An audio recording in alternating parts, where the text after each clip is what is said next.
What's up, guys? I'm Justin. This is Marty. Hey, guys. We're taking a look at Limbo. Yeah. So why are we looking at a 3-year-old game here? Because Limbo is amazing. Nope, that's not the right answer. Oh, we're not, because it just came out on iOS. Sorry, it was a leading question. Oh, and you tricked me. It wasn't super clear where I was going with that. Yeah, so, I mean, for you guys who don't know, Limbo came out on Xbox Live. It was an Xbox Live Summer of Arcade game in 2010. Huge hit. Huge hit. IGN loved it. You loved it. I loved it. I adore it. First game from, I think it was a Swedish developer called Play Dead. But it's this really kind of moody, atmospheric, as you can see, 2D platformer. It has some light puzzle elements. But, yeah, the game is somber as all hell.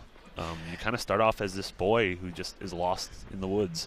And as you wander, terrible things happen to you. You will die often in this game in very gruesome ways. But the game's very smart, where it sort of has auto checkpoints every, I don't know, 100 feet or so. So you never have to repeat multiple puzzles. You know, if you get killed by a big spider, you kind of reappear right before the spider was. And you will get killed by a big spider. Oh yeah, we probably will in this video. We're in that sort of first forest. Oops. Yeah, yeah. In that first forest environment, the environments eventually do change. Yeah. You know, but they're always all sort of creepy like this. Yeah, yeah, and it always has this sort of monochrome, you know, heavy shadowed look to it. There is sort of, there's not a story in the traditional sense, No. but you know, you can pick up on some details of like what's happening. You know, are you alive? Are you in limbo? Yada, yada. It's very it's atmospheric storytelling. I think you're about to drown. How am I supposed to get across this? I believe you were supposed to climb the rope and then swing onto the branch. I want to say. So that's actually a great segue. Yeah. So how does this control on iOS? So it's actually really, I don't know if people, you know, the game's a few years old, so maybe you don't remember, but the game just opens with you laying on the ground. There's no button prompts, no nothing, and you know the controls are so simple that the game just lets you figure it out on your own. It's the same on the App Store. And so what I'm doing is when I'm dragging my finger to the right, he walks to the right. When I'm dragging to the left, he walks to the left. You know, when I'm swiping up, he jumps. And if I'm already walking a direction and I swipe, you know, then he jumps in that direction. Angular jump, That's basically it. For grabbing onto things, see how he's reaching right now? That's automatic. And then when I hold my finger down, he grabs. And then I just swipe. That works so well. So it works out really well, you know, and to, you know, push things forward, all you do is walk into them. Yeah. What's a little bit confusing is it actually took me a while to, like, if I need to drag this back the other way, I was trying to do, like, 2 fingers. I was trying to do, like, it wasn't clear. It is super simple, but it's like, it did take me a sec to figure out. Yeah.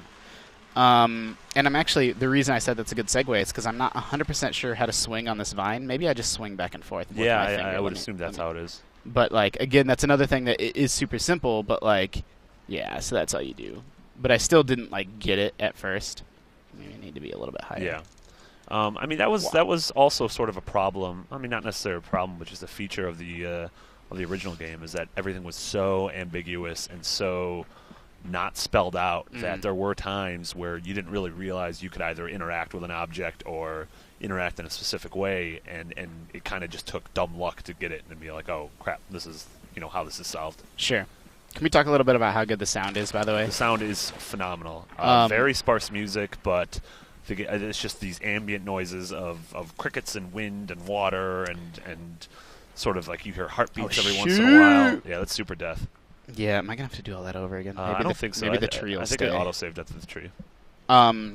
So the sound, one thing I want to point out is that the sound changed when you were up in the tree. To be honest, it did not auto-save after the tree. I see that. So like when you climb up in the tree, you know, you sort of get crickets and bugs and stuff. And when you're near water, you get some of that noise. And, you know, because it does have this monochrome style, you know, the sound really adds a lot. Yeah. If people were worried about this Limbo port, you know, I'm just super pleased. I really want to emphasize that, you know, this isn't a virtual D-pad with virtual buttons. Like, it's got touch controls in sort of the most clever, most intuitive way. Yeah. Oh, hey, Lone Ranger. Nothing takes you out of the mood of an ambient game than Lone Ranger. Yeah, I mean, if I were smart, I would turn off notifications before doing videos like this. Well, I am not a smart man. Oh. I'll take care of you. So, you know, the big thing I want people to take away from, you know, this look at Limbo on iOS is that this is touch controls done right. Yeah. If you're a person, you know, like many core gamers, you just love playing with a button or keyboard and mouse, you know, this isn't the game that's going to change your mind. Sure. Because it's still swiping your finger along a touchscreen, and some people just really don't like that. Okay, good. Yeah. That's another thing is that your character can die from things that you didn't think that your character would die from. Like certain drops, you're like, I'll be fine. You're used to playing Mario or something, but yeah, nope, you're a young boy. Yep, you are young. Can't swim. He will drown if he tries to. You see really dark stuff in this game, by the way. Yeah, which is good. Like this lynchings. 2010 was kind of the. We're getting close to the spider, right? Yeah, we are.